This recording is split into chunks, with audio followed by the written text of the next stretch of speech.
तो चलिए देखते हैं हमारे ग्रह के 4.5 अरब साल का ये अविश्वसनीय सफर।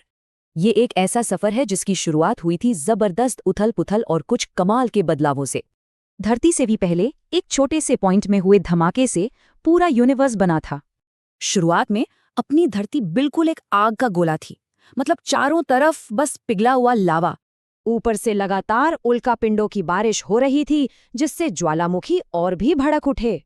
फिर दो बहुत बड़ी घटनाएं हुईं जिन्होंने हमारे इस छोटे से ग्रह को हमेशा के लिए बदल दिया। मार्स के साइज का एक प्लैनेट जिसका नाम था थिया, वो सीधे धरती से टकराने की राह पर था। और ये टक्कर इतनी जबरदस्त थी कि हमारी दुनिया का नक्शा ही बदल गया एक ही पल में। इसी टक्कर से निकला मलबा इकट्ठा हुआ और उसी से हमारा चांद बना।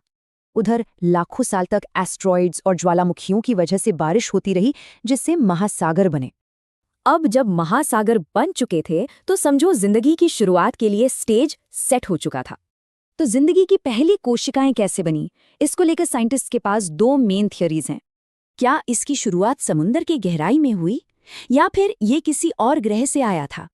खैर, शुरुआती जिंदगी की एक बहुत ही सिंपल सी प्रोसेस ने पूरी धरती की शक्ल बदल कर रख दी।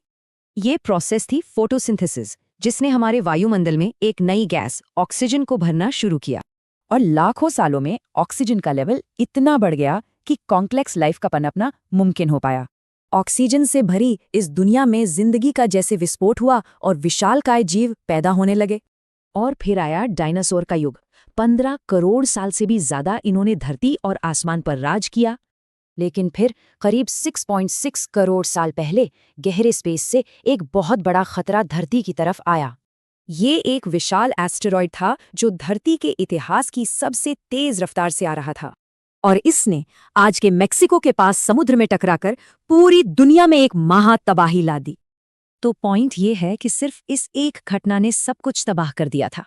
डायनासोर तो गए ही, उनके साथ साथ धरती की 3/4 प्रजातियां भी खत्म हो गई।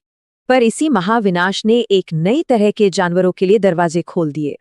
छोटे छोटे मैमल जिंदा बच गए और यही लाखों सालों में इवॉल्व होकर प्राइमेट्स और आखिर में इंसान बने।